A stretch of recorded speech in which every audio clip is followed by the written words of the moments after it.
عليكم ورحمة الله وبركاته.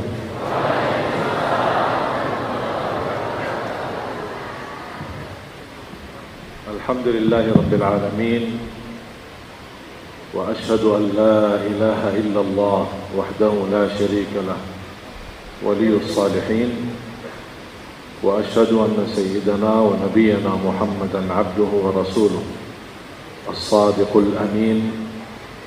اللهم صل وسلم وبارك على سيدنا محمد وعلى آله وصحبه ومن تبعهم بإحسان إلى يوم الدين. سبحانك لا علم لنا إلا ما علمتنا إنك أنت العليم الحكيم.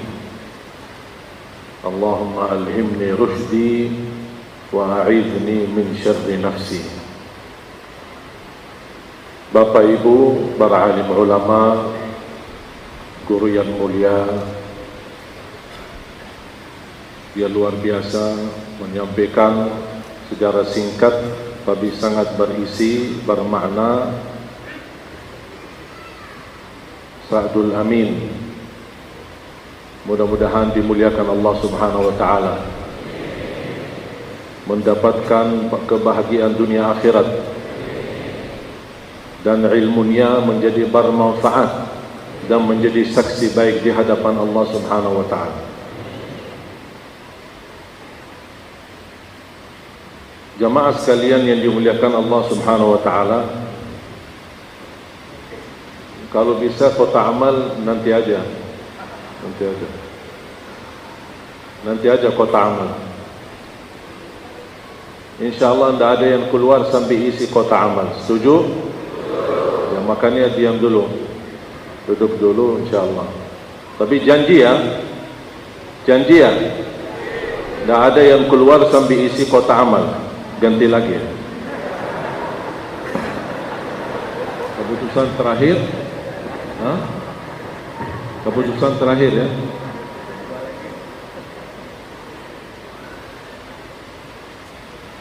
Bapak Ibu jamaah sekalian dimuliakan Allah Subhanahu wa Ta'ala,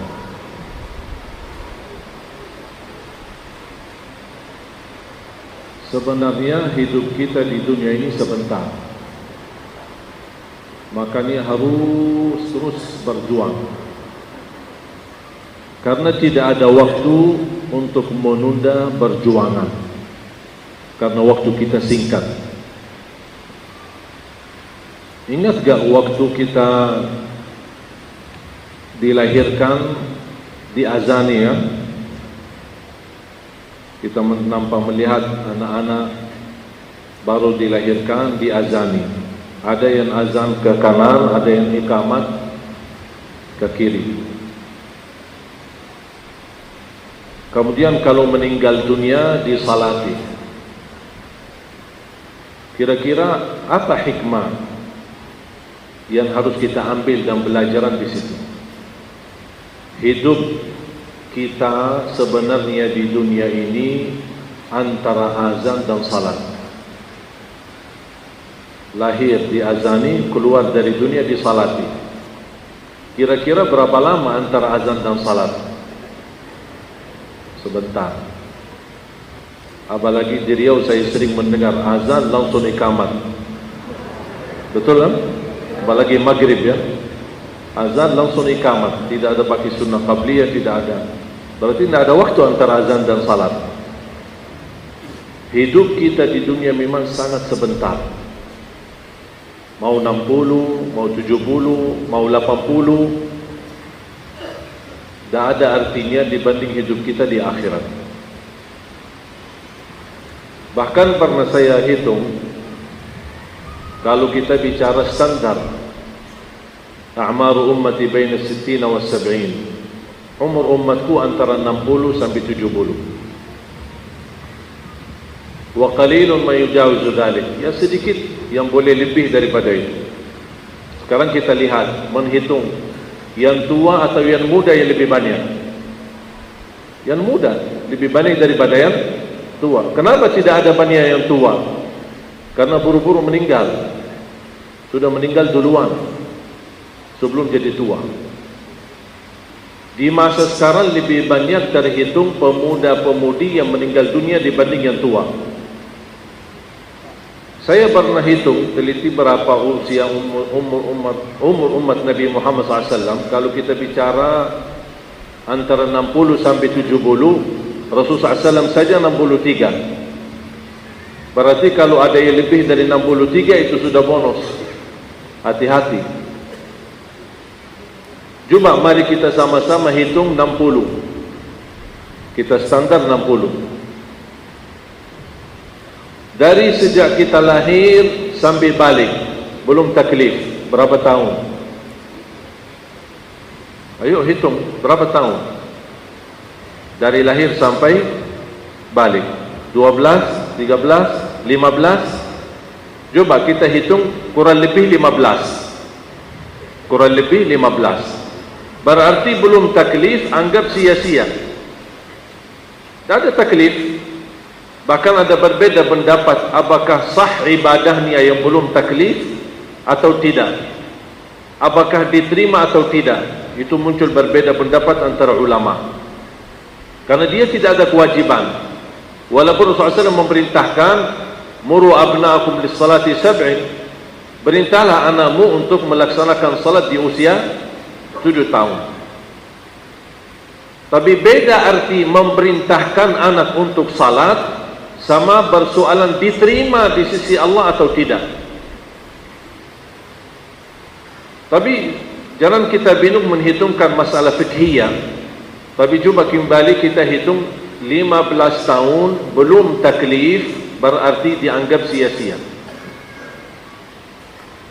Kalau 15 dikurangi dari 60, berapa? Sisa 45. Satu hari tidur berapa jam? 8 jam. Sepakat 8 jam? Atau ada berbeda pendapat? Soalnya di Indonesia sekarang muncul perbedaan itu. Dalam segala hal jadikan perbedaan. 8 jam, kalau kita bicara standar tidur 8 jam. Kira-kira dalam satu hari dibagi berapa? Kalau satu hari 24 jam, berarti sepertiga sehari kerjaannya apa? Tidur. Kalau sepertiga sehari tidur, kira-kira sepertiga 60 berapa? 20. Mohon maaf, yang usia 60, dia 20 tahun kerjaannya tidur. 20 tahun. Berarti terbuang dari umur kita. 15 tambah 20, 35. Yang tersisa 25. Bekerja, mencari nafkah, mencari rizki, bekerja dunia, usaha. Kalau kita bicara standar 8 jam. Berarti selama 60 tahun, 20 tahun hanya kerjaannya cari dunia. Dan masih miskin. Cari dunia 20 tahun masih pusing. Masih stres. Masih banyak orang galau. Belum merasa kecukupan. 20 tahun hanya mencari dunia, berarti habis usia kita. Berapa yang tersisa? Berapa? 5. Mohon maaf Bapak Ibu, selama 60 tahun ini, di luar apa yang saya sudah hitung, belum saya bicara salat, belum saya bicara ibadah. Beda soal niat. Ada orang berkata, saya saat mencari rizki nawaitu ibadah. Itu beda urusan. Yang saya bicara umum. Begitu saya hitung salat dalam 60 tahun, hasil ibadah salat 5 waktu saja, 2 tahun dan 7 bulan. Di dalam 60 tahun. Berarti mohon maaf, kita diberi oleh Allah umur 60, kita baru salat hanya 2 tahun setengah. Dan minta surga lagi.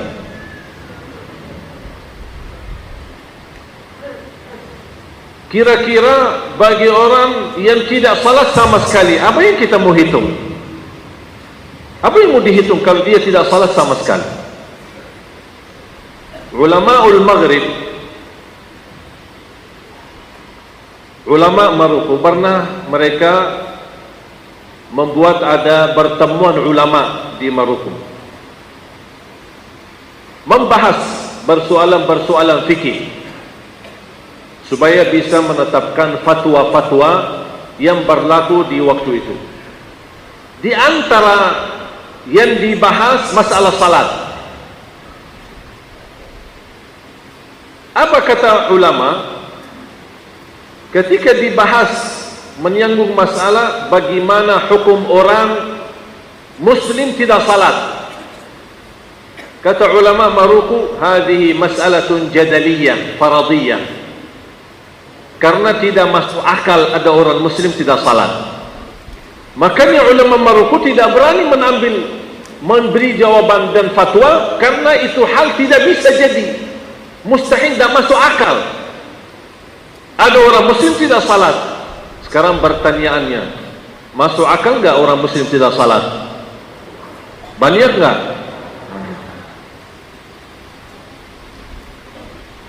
Saya pernah bawakan seorang ulama guru, beliau menjaga makam Rasulullah SAW. Sudah hampir 79 tahun dia mengurusi dan menjaga makam Rasulullah. Apalagi kalau ada tamu negara, dia yang memegang kunci, dia yang buka, kemudian masuk. Pernah saya undang ke Indonesia, kemudian ada pertanyaan dari jamaah, bagaimana hukum orang yang tidak muslim tapi tidak salat? Sampaikan pertanyaan itu. Beliau langsung menangis dan langsung berkata sama saya, memang ada orang muslim tidak salat? Ada orang muslim tidak salat? Sampai dia nangis, tidak bisa terbayang. Sampai kata beliau, kalau ada orang muslim tidak salat, tidak boleh dimandikan, tidak boleh disalati, bahkan tidak pantas dikuburkan di kuburan umat Islam. Saking segitu pentingnya memperhatikan masalah salat. Salat, sebagaimana disampaikan guru kita, termasuk salah satu ibadah, bahkan satu-satunya ibadah yang tidak bisa ditinggal. Tak ada alasan yang boleh tinggal salat. Kalau puasa, ada alasan enggak tinggalin puasa? Ada. Sakit, musafir, boleh tidak puasa. Ada enggak alasan tidak haji? Ada. Kalau belum mampu. Ada enggak alasan tidak zakat? Saya orang miskin, tidak punya zakat, tidak bisa membayar zakat, justru menerima zakat. Ada enggak alasan untuk tinggalkan salat? Tidak ada. Tidak ada. Tidak bisa berdiri, duduk. Tidak bisa duduk, berbaring. Tidak bisa wudu, tayammum. Ya Allah, kita lagi perang menghadapi musuh, dengar azan. Boleh enggak kita lagi sibuk perang? Enggak boleh. Salat tetap. Namanya salat al-khawf. Di saat perang. Kalau di saat perang aja masih diwajibkan salat, apalagi saat aman. Kapan boleh tinggal salat? Kalau terjadi dua hal. Satu, apa itu? Udah pahamlah. Atau sudah murtad, keluar dari Islam, udah. Kalau dia murtad, udah, nggak ada wajib salat lagi. Jadi setiap anda melihat ada orang belum salat, atau tidak mau salat, atau malas salat, tanya, maaf,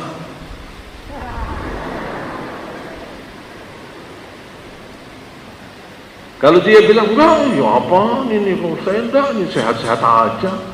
Oh sehat, oh jangan-jangan murtad ya. Tapi hati-hati, jangan menghukum orang tertentu ketika tidak salat langsung dikatakan kamu murtad, tak boleh. Hati-hati, jangan kita saling mengkafirkan. Bapak Ibu jamaah sekalian dimuliakan Allah Subhanahu wa taala.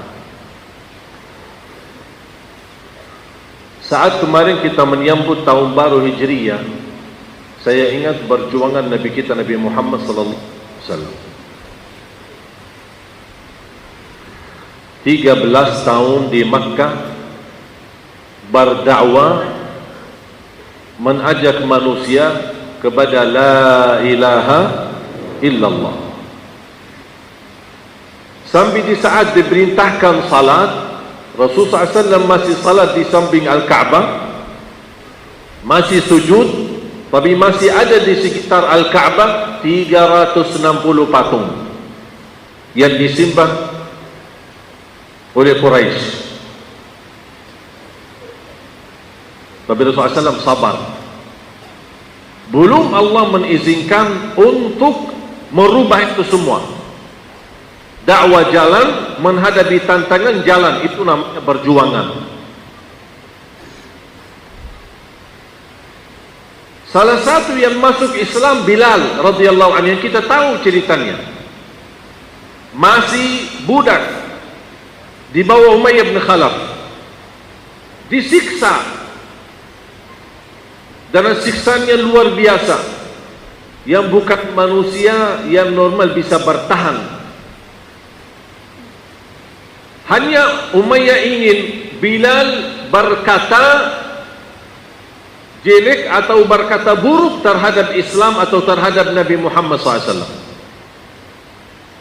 Dibawakan Bilal di padang pasir di musim panas, di siang hari, bahkan dibawakan batu yang amat besar yang susah diangkat oleh satu orang, butuh 4 orang sampai 5 orang, dan ditaruh di atas dadahnya supaya dia mengingkari kalimat la ilaha illallah.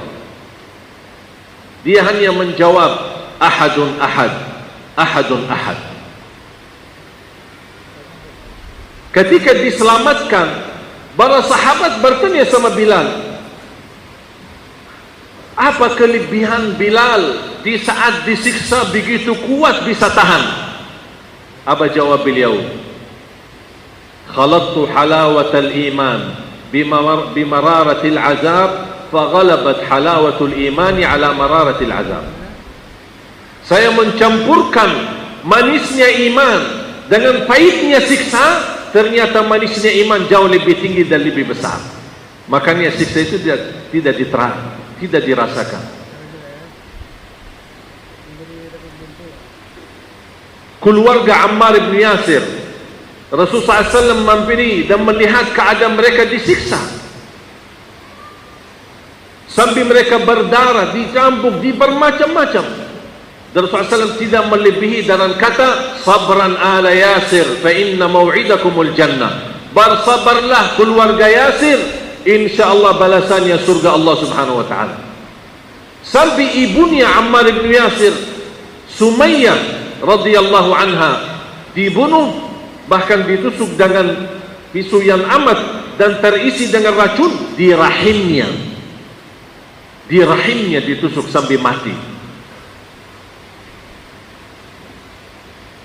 Dan dianggap Sumayyah radhiyallahu anha awwalu syahidatin fil Islam, wanita yang pertama syahid bagi wanita di dalam Islam, itu namanya Sumayyah, ibunya Ammar ibn Yasir radhiyallahu anhu. Tapi Rasulullah SAW sabar menghadapi begitu tantangannya luar biasa. Dakwah menghadapi kesusahan, bermusuhan. Jangankan para sahabatnya Rasul, Rasul sendiri sampai ketika sujud di depan Al-Ka'bah dibuang kotoran unta di atas kepalanya Rasulullah SAW. Sampai datang Siti Fatimah mengangkat kotoran itu.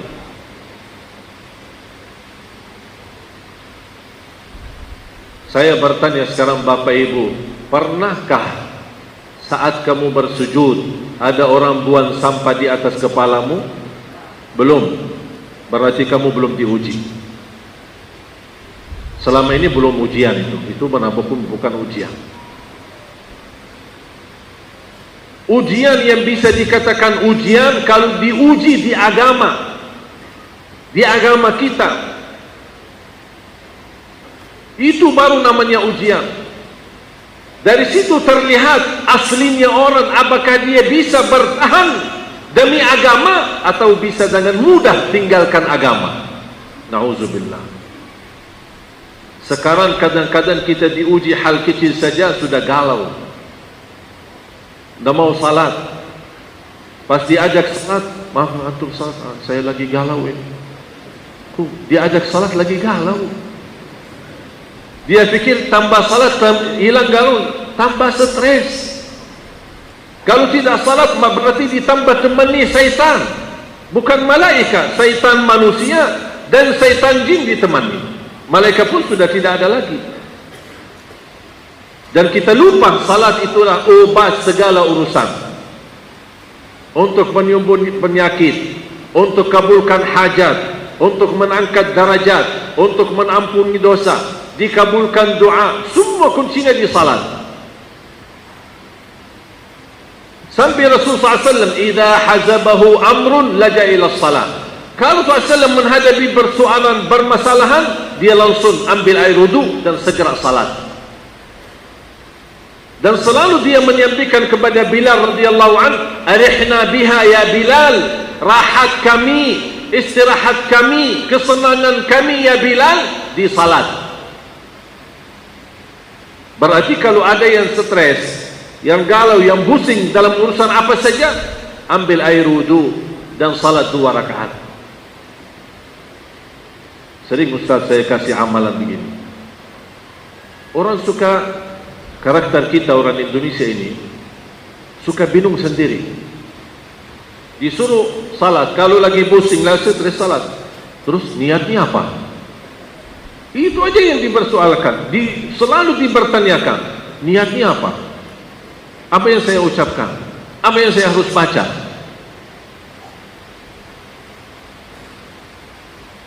Jamaah sekalian, mengamalkan Islam itu sebenarnya sederhana. Bukan intinya apa yang kita ucapkan, tapi intinya apa yang di hati. Allah saja Maha tahu. Jadi jangan orang suka bingung-bingung, bertanya-tanya karena pertanyaan yang mohon maaf menambah kita, membuat kita banyak was-was, atau mempertanyakan hal-hal yang tidak ada kaitan tanggung jawab di hari kiamat. Sekarang seperti persoalan yang lagi diributkan, apakah orang tua Rasulullah SAW masuk surga atau masuk neraka?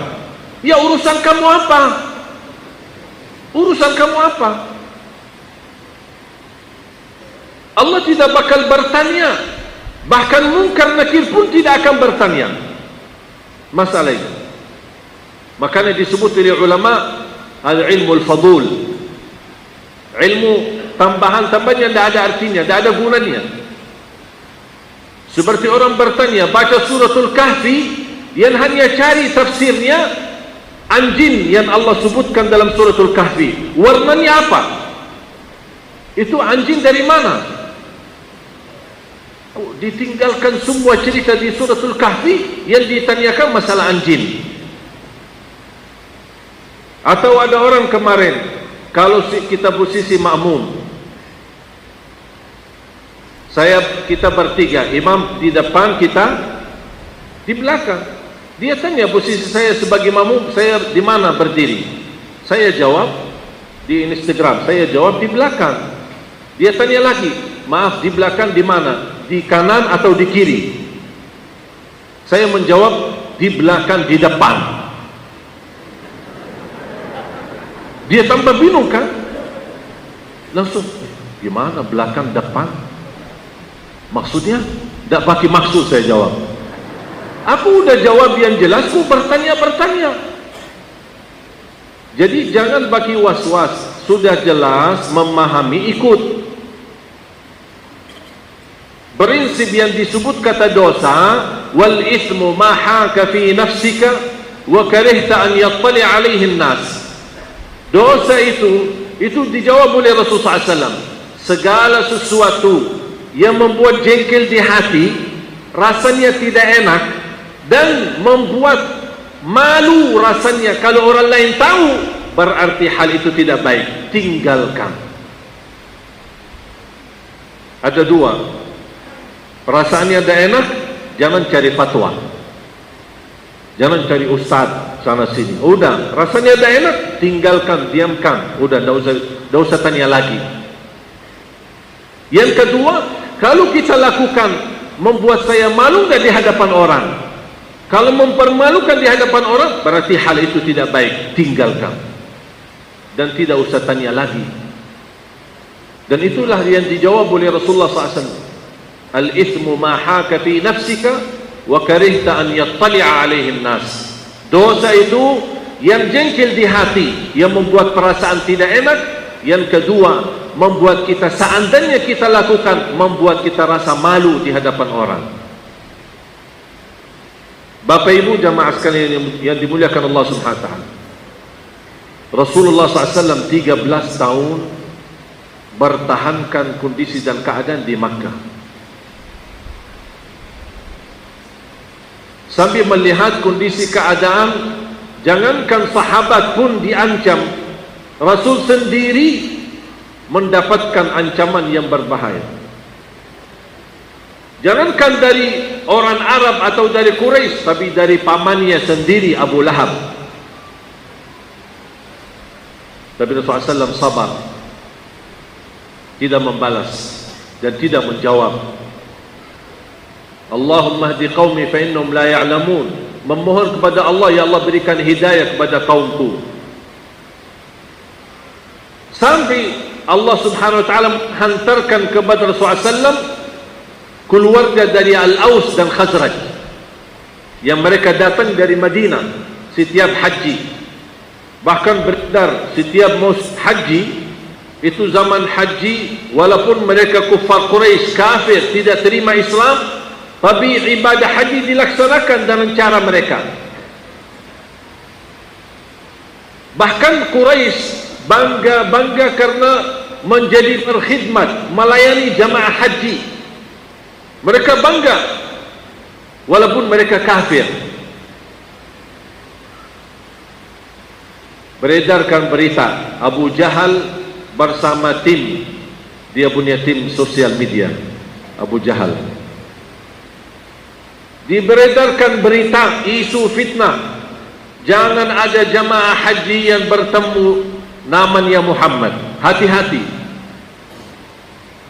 kalau ketemu dan dengar bicaraannya, pasti langsung kena sihirnya, karena dia hebat, bisa mempengaruhi kita.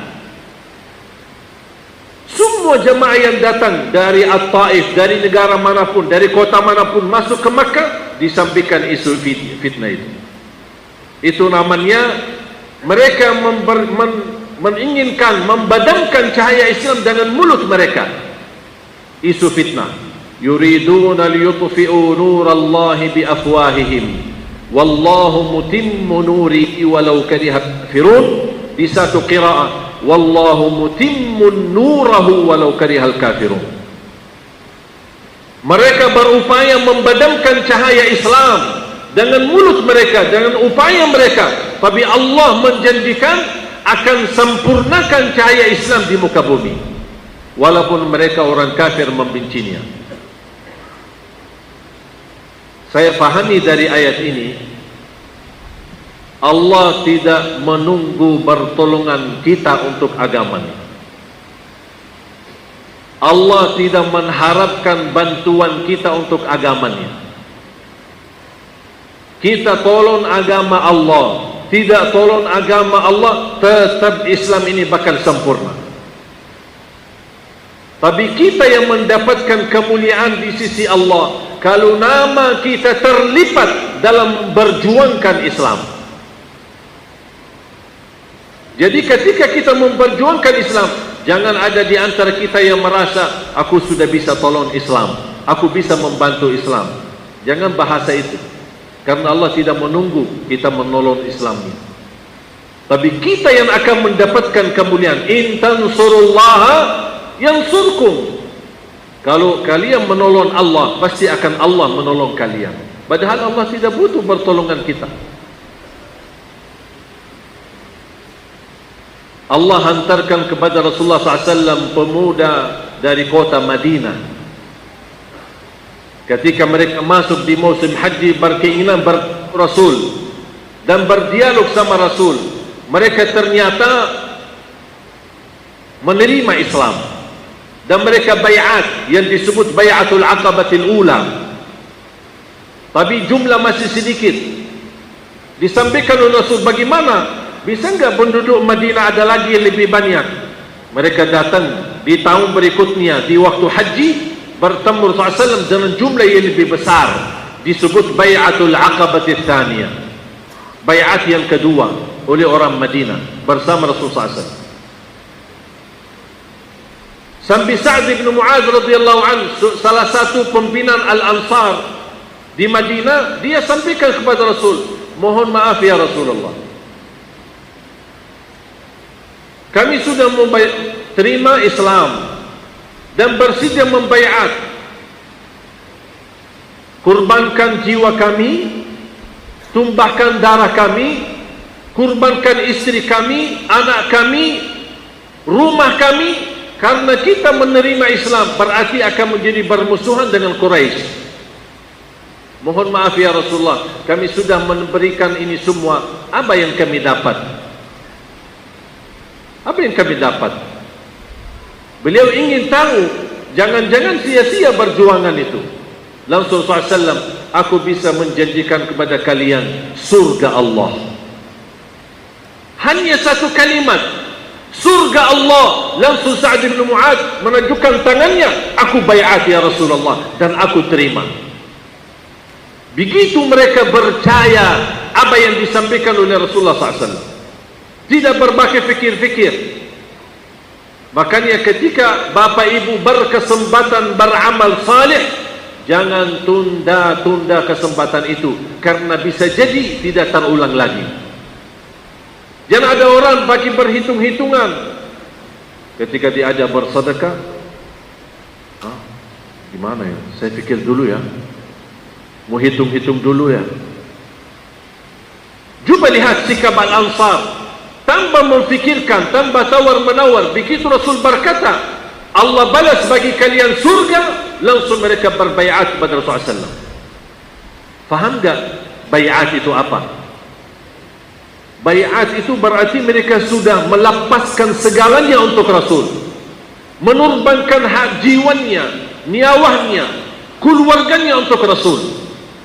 Karena mereka melihat kondisi Makkah, bagaimana kufar Quraisy memusuhi Rasul bersama sahabat, apalagi kota Madinah. Makanya dengan dua kali baiat, melihat kota Madinah sudah menjadi kota yang bisa menerima Islam, baru Allah mengizinkan Nabi Muhammad sallallahu alaihi wasallam untuk berhijrah.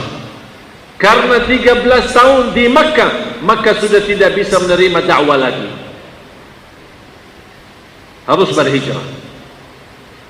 Tapi ada hal yang menjadi segera keputusan untuk berhijrah. Ada satu peristiwa, kira-kira apa? Ada satu peristiwa yang menjadi sebab peristiwa itu adalah keputusan cepat Allah izinkan Nabi Muhammad untuk berhijrah. Kira-kira apa yang terjadi sebelum keputusan Nabi Muhammad untuk berhijrah? Ada yang bisa jawab? Yang bisa jawab angkat tangan. Tidak ada yang bisa jawab. Tidak tahu sirah Nabi Muhammad.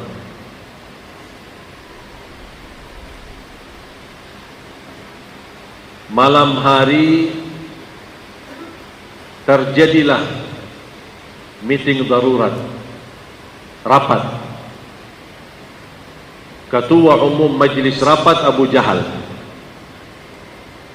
beliau kumpul mengambil keputusan untuk membunuh Nabi Muhammad.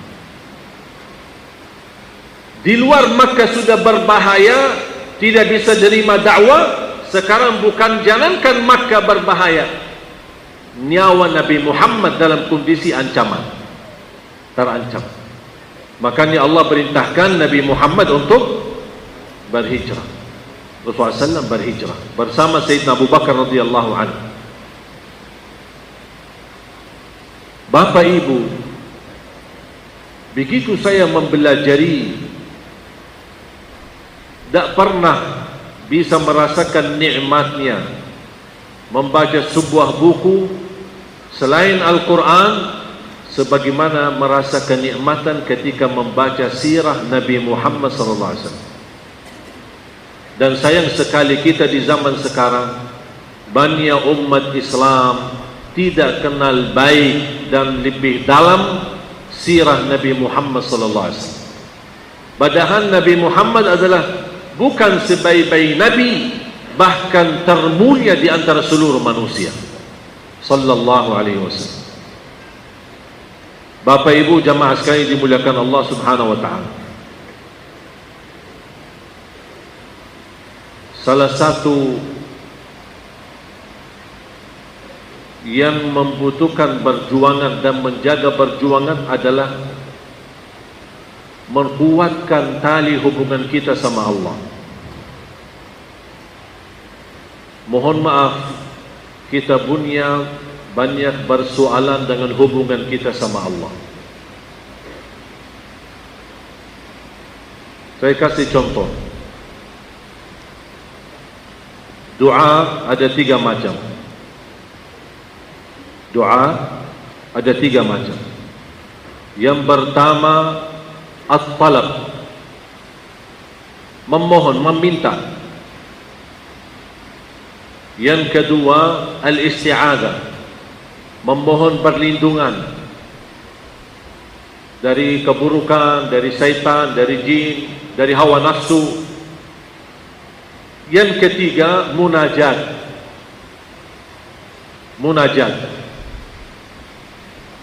Kalau talab, meminta sesuatu, itu sudah maklum, sudah faham kan?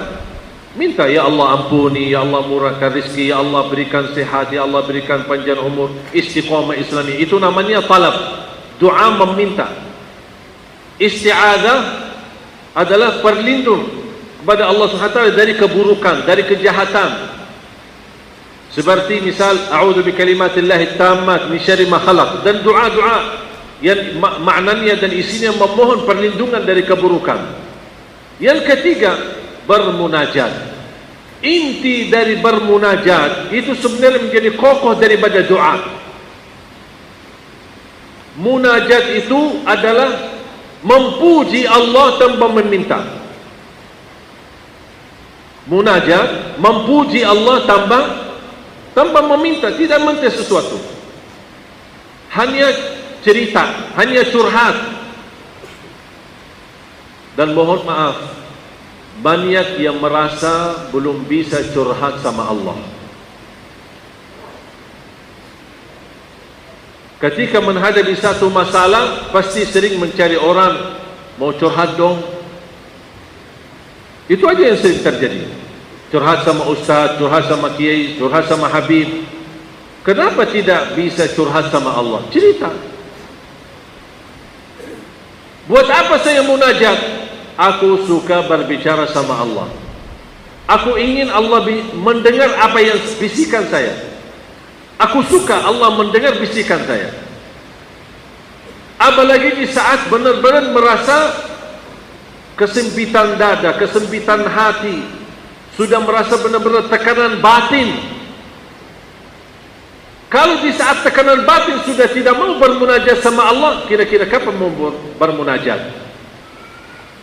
Rasulullah SAW ketika diusir dari At-Taif sambil dilimbar dengan batu, Rasulullah SAW sebelum berminta sana sini atau pergi kemana-mana, Rasulullah SAW langsung ingat kepada Allah Subhanahu Wa Taala dan bermunajat. Allahumma inni ashku ilaika dha'fa quwwati wa qilata hilati wa hawani 'ala an-nas anta rabbi wa rabbul mustad'afin wa anta arhamur rahimin. Ila man takiluni, ila qaribun yatajahamuni, am ila aduwin mallaktahu amri.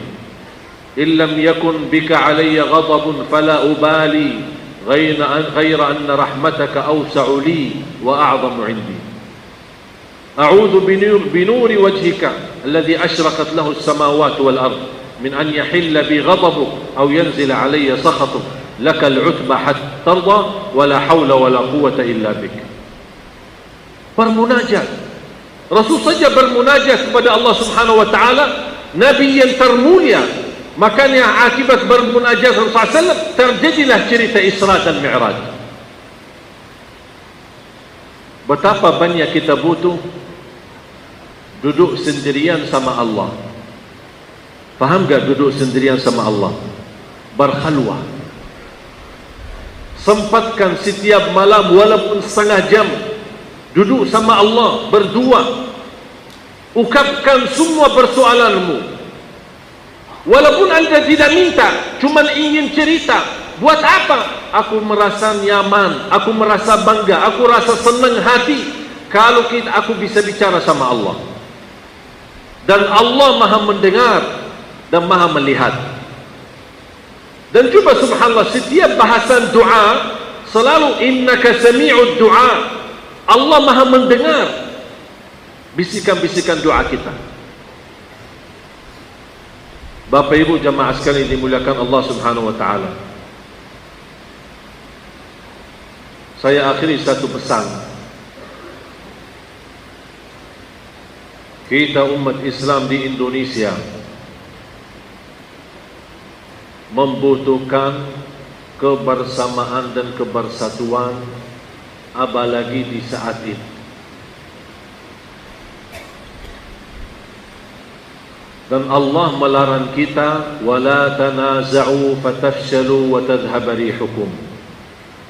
Jangan berpecah belah, jangan bermusuhan, karena ini akan menghilangkan kekuatan kalian. Kalau kehilangan kekuatan kita, sudah kita tidak dianggap. Kita sudah tidak bisa didengar suara kita. Zaman ini umat Islam di mana-mana diinjak, di mana-mana dihina. Dan sebab semua ujian dan tantangan yang kita hadapi sebagai umat Islam, itu sebabnya dosa maksiat kita. Wa ma asabakum min musibatin fabima kasabat aydikum wa ya'fu an katsir. Dosa kita yang membuat keburukan dalam kehidupan kita. Betapa banyak kita menyakiti orang tua, berapa banyak kita tinggalkan salat subuh dan ketiduran, berapa banyak kita jauh dari Al-Quran, berapa banyak kita jauh dari akhlak, berhari-hari tidak lewat tanpa dosa maksiat. Tapi di samping keburukan dosa maksiat kita, Allah masih kasih sayang sama kita. Allah menabulkan doa Nabi Muhammad, jangan sampai umatku dihukum sampai binasa sebab dosa maksiat. Rasul sudah meminta tolong sama Allah. Padahal Bapak Ibu, dosa umat ini lebih parah daripada dosa umat yang terdahulu, lebih banyak. Tapi mengapa Allah tidak menghukum kita? Karena Allah sudah menabulkan doa Nabi Muhammad. Allah masih mendahulukan kasih sayang. Tapi coba bayangkan Bapak Ibu, kalau Allah menghukumkan kita, silahkan baca surah 35 ayat 45. Tolong ingat, kalau bisa hafal satu ayat ini. Surah 35 ayat 45. A'udzu billahi minasy syaithanir rajim. Walau yu'akhidullahu an-nasa bima kasabu ma taraka 'ala dhahriha min dabbah walakin yu'akhiruhum ila ajalin musamma. فإذا جاء أجلهم فإن الله كان بعباده بصيرا. Sekiranya Allah menghukumkan manusia atas setiap dosa dan kesalahan, niscaya tidak ada manusia yang mampu hidup di bumi. Tidak ada yang bisa hidup. Karena mohon maaf, siapa di antara kita yang tidak berdosa? Siapa di antara kita yang tidak berdosa? Ma nazala bala'un illa bidham wa ma rufi'a illa bitaubah. Tidak ada bala yang nampak dalam kehidupan kita, yang menimpa kita, itu pasti ada dosa. Dan Allah bukan menhukum kita. Bapak Ibu, jangan ada yang merasa ketika menghadapi banyak ujian, mengapa Allah menghukum saya? Kalau Allah menghukum kita, tidak ada makhluk pun yang mampu hidup di bumi. Tapi Allah hanya memberikan peringatan supaya sadar. Kalau bahasa kita, dicupit. Dan cupitan itu ada kasih sayangnya Allah supaya kita kembali. Dan kita tahu musibah dan ujian yang kita hadapi tidak akan terangkat kecuali dengan taubat. Oleh karena itu jamaah sekalian, mari kita jaga kebersamaan kita. Dan ingat firman Allah Subhanahu wa taala, "Ya ayyuhalladzina amanu taqullaha haqqa tuqatih wa la tamutunna illa wa antum muslimun wa'tasimu bihablillahi jami'an wa la takhtalifu." Apa? wa'tasimu bihablillahi jami'an wa la takhtalifu. Apa? Kenapa Ustaz? Wa la tafarraq wa'tasimu bihablillahi jami'an wa la tafarraqu. Saya sengaja. Mengapa Allah tidak berfirman wa la takhtalifu? Mengapa Allah berfirman wa'tasimu bihablillahi jami'an wa la tafarraqu, bukan wa la takhtalifu? Karena perbedaan pendapat itu sampai hari kiamat. Mohon maaf, jangan harap ada satu saat semua umat, jangan bicara umat Indonesia saja, Indonesia. Jangan harap satu saat Indonesia satu faham, satu pendapat dan satu jalan. Tidak bisa. Itu tidak bisa. Mengapa tidak bisa? Tantangan dan sunnatullah. Perbedaan itu harus ada. Tapi yang bagaimana kita bisa tanamkan dalam jiwa kita dengan adanya perbedaan pendapat, tapi masih kita bisa bersatu. Masih kita saling menghormati. Masih kita saling menerima perbedaan. Yang Allah larang, jangan gara-gara perbedaan menjadi bermusuhan. Mohon maaf, beda agama Allah saja akui lakum dinukum waliyadin, apalagi beda pemahaman.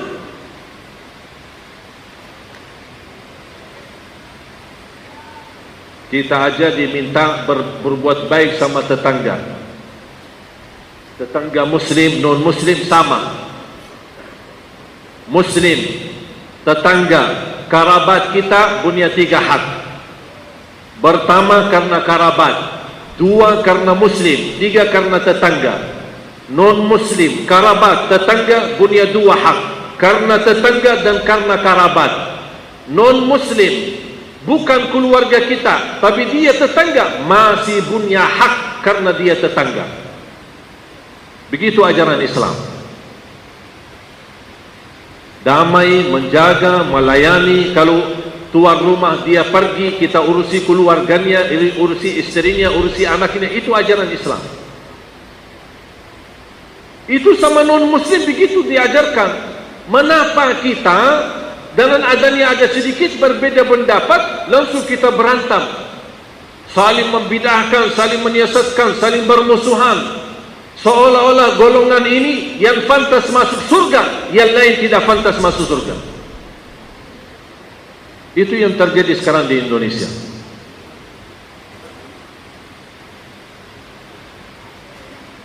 Saya sering menerima pertanyaan. Di mana pertanyaan? Mau lewat WhatsApp, lewat Instagram, insyaAllah jawab. Saya jawab. Apalagi yang terkait dengan kebiasaan di daerah tertentu atau kampung, saya selalu menjawab. Pertanyaan di daerah atau kebiasaan di kampung mana saja, silahkan tanya ulama setempat. Jangan kita hanya suka menjawab tanpa kita mengetahui keadaan dan kondisi yang terjadi, supaya tidak menjadi fitnah atau diadu domba dengan jawaban kita. Kemarin ada orang kirim satu rekaman kepada saya, YouTube. Judul tertulis, waspadalah dari pemikiran Syekh Ali Jabir. Saya kaget judul itu. Penasaran, saya buka YouTube-nya dan saya dengar dan saya nyesal. Mengapa saya nyesal mendengar isinya? Karena membuat sedikit jengkel di hati, atau bahasa kita sakit hati. Saya langsung berdoa, ya Allah, kalau apa yang dia sampaikan benar dan saya salah, ampunilah dosa saya. Kalau apa yang dia sampaikan salah dan saya benar, ya Allah, ampunilah dia. Sudah selesai.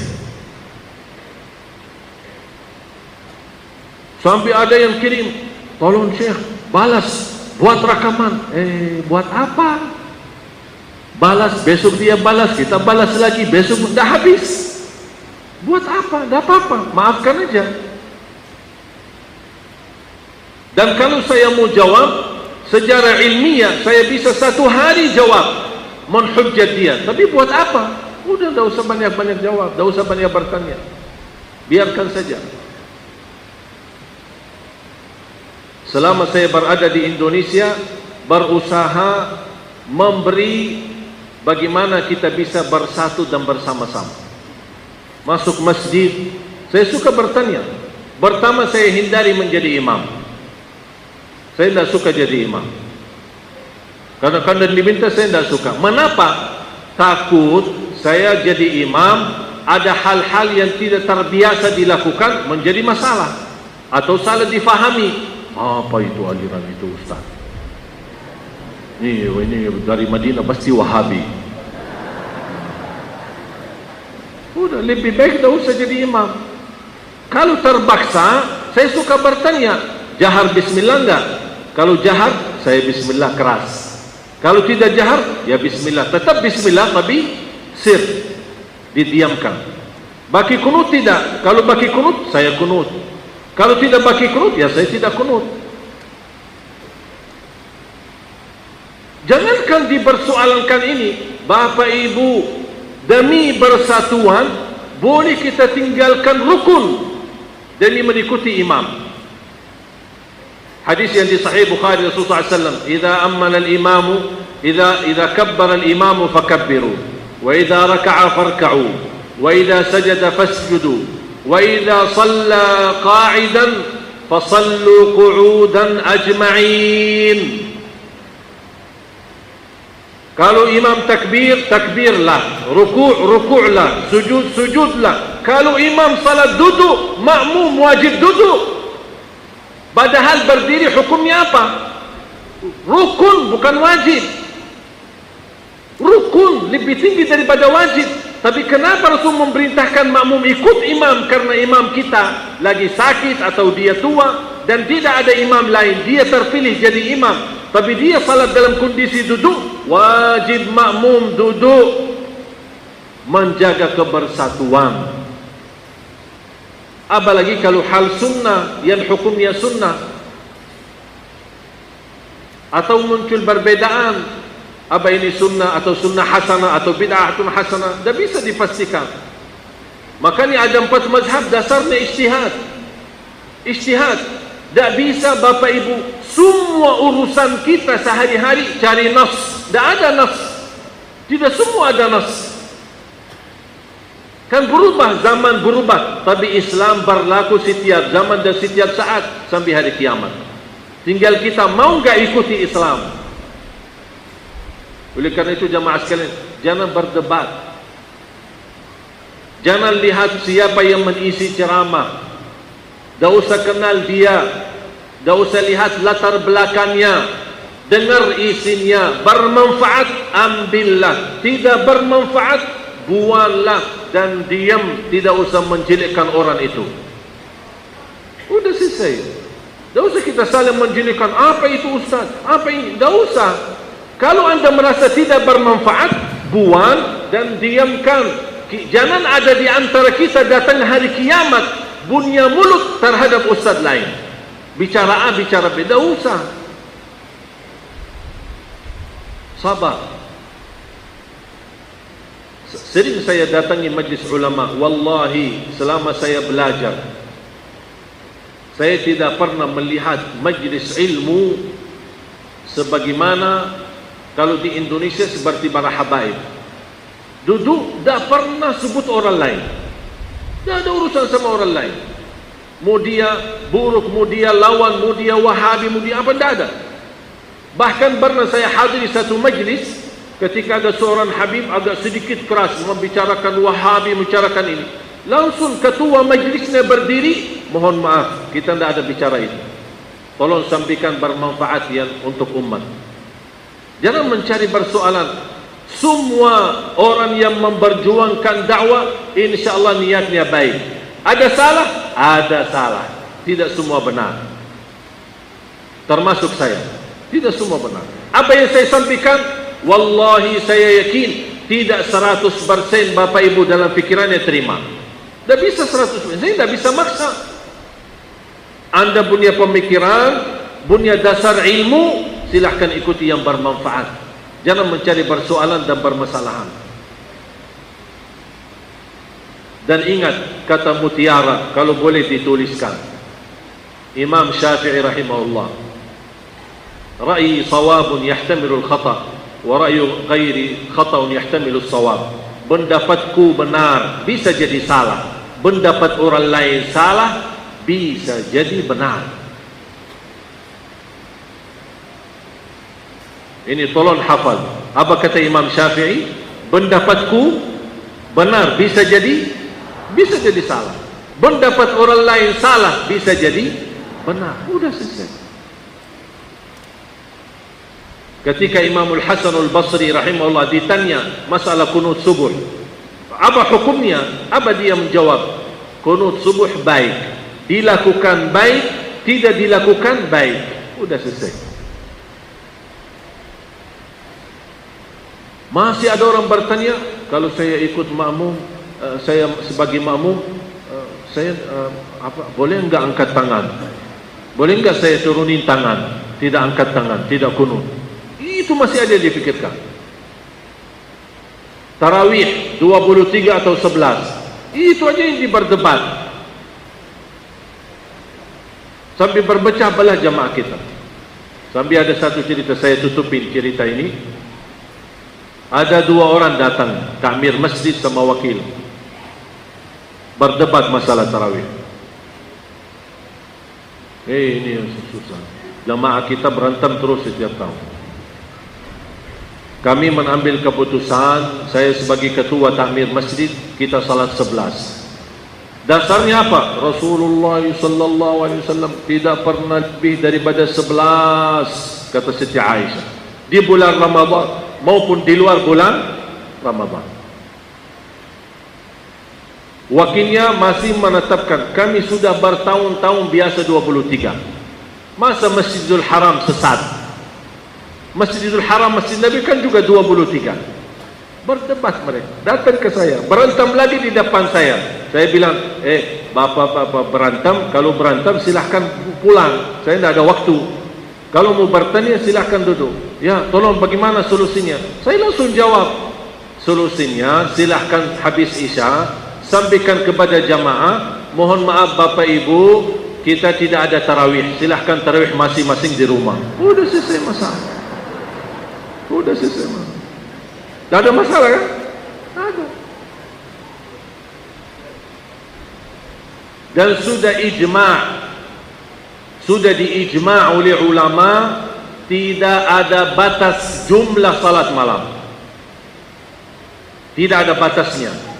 2, 4, 8, 10, 4. Tidak ada batas, bebas. Bahkan ada satu hadis, salatul laili matna matna matna, fa in khashiya ahadukum as-subha falyutir. Rasulullah SAW bersabda, salat malam 2, tanpa menghitung jumlahnya dan batasnya.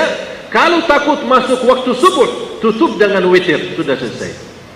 Bahkan witir boleh sebelum tidur. Salat malam waktunya habis isya sampai subuh.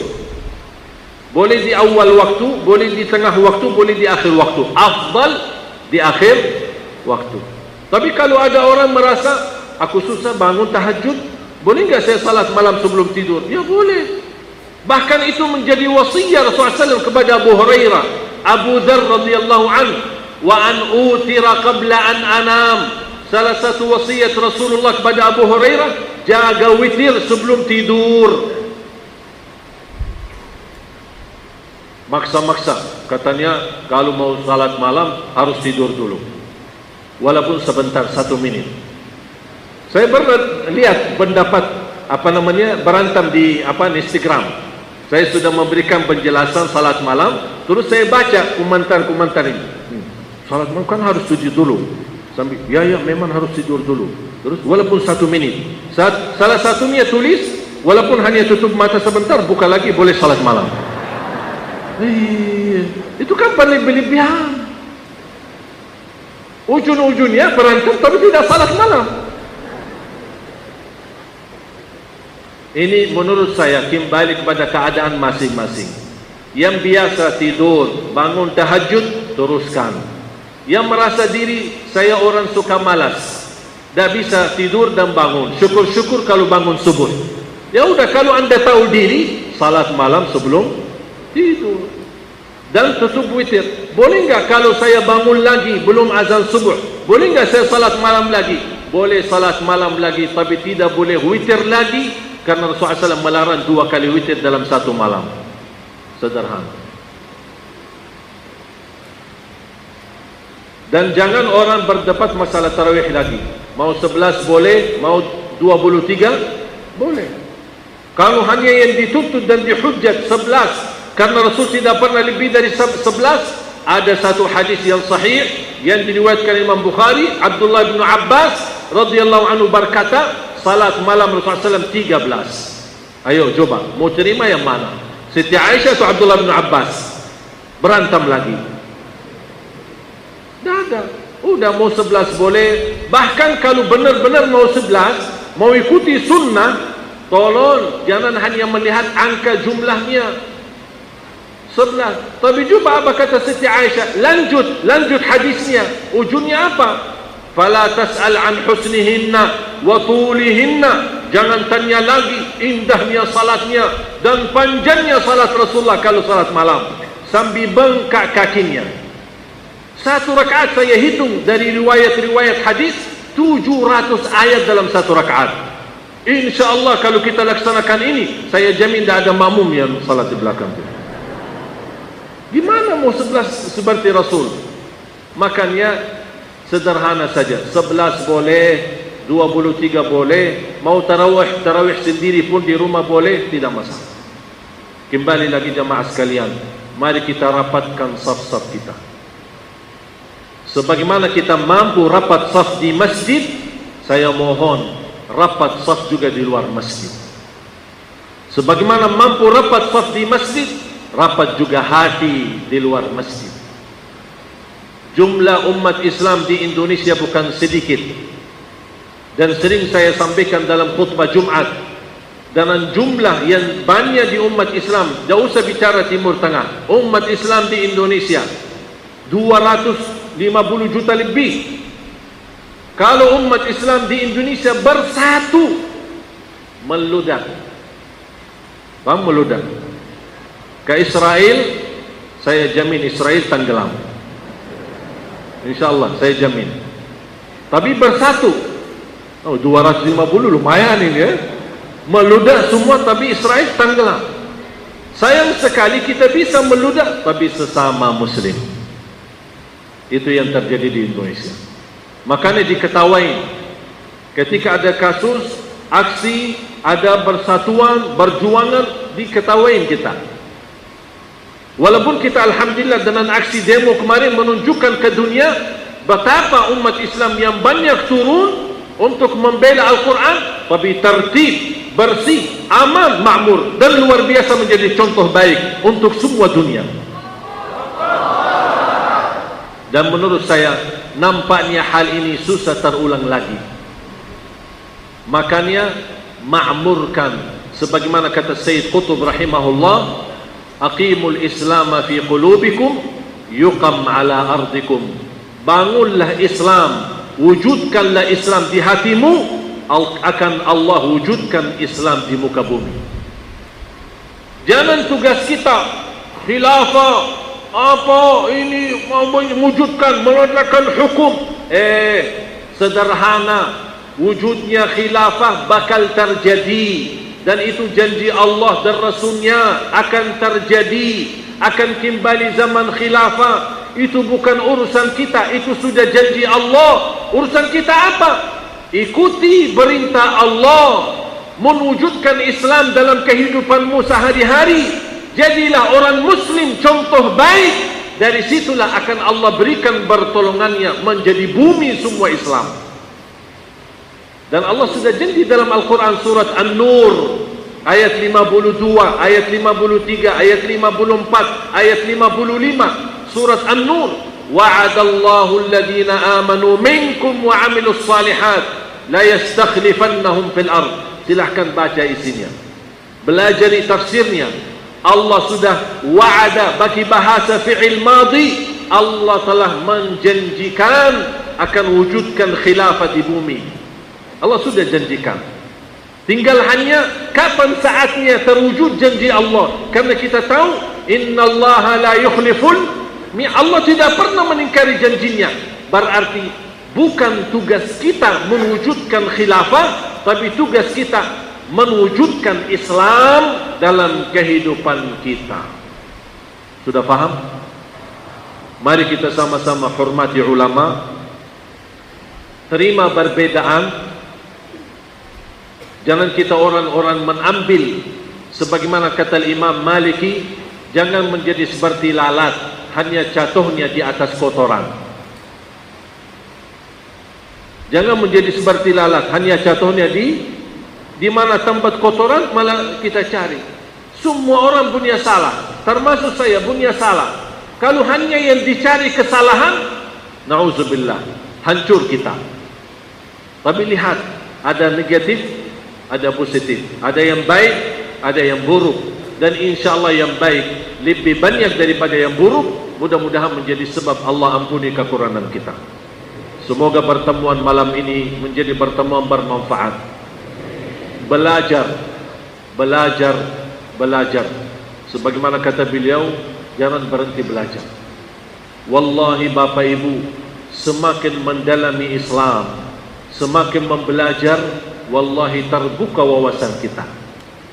Dan saya sendiri semakin belajar, semakin tahu diri bodoh. Semakin belajar, kenal diri lebih bodoh lagi. Ternyata begitu luar biasa Islam, luas dan kaya ilmu. Kita butuh mendalami, apalagi persoalan-persoalan perbedaan. Saya baca dalam salat jama' kasar, kapan boleh jama' tambah kasar, kapan boleh jama' dan kasar, kapan boleh kasar tambah jama'. Ada 49 berbeda pendapat. 49 kapan boleh jama' dan kapan boleh kasar. Dan silahkan hitung banyak masail-masail yang lain, persoalan-persoalan yang lain. Makanya jamaah sekalian, belajar. Kalau bisa seperti Abdullah bin Umar radhiyallahu anhu berkata, kunna nata'allamu ma'an Nabi sallallahu alaihi wasallam 10 ayatin fa kunna la natajawazuha hatta na'lama ma fiha min al-ilmi wal 'amal fa ta'allamna al-ilma wal 'amala ma'a. Kata radhiyallahu anhu Abdullah bin Umar, kami setiap waktu belajar sama Rasulullah SAW 10 ayat, tidak melebihi dari 10 ayat, sampai kita belajar isinya, fahami dalamnya, fahami maknanya, dan mengambil amalannya. Makanya kita mendapatkan ilmu dan amal. Jangan ilmu tambah amal, jangan amal tambah ilmu, tapi jadilah ilmu dan amal. Begitu anda belajar, amalkan. Amalannya bagaimana? Pasti sesuai kemampuan. La yukallifullahu nafsan illa wus'aha, fattaqullaha mastata'tum. Taqwalah kepada Allah sesuai kemampuannya masing-masing. Wallahu ta'ala alam.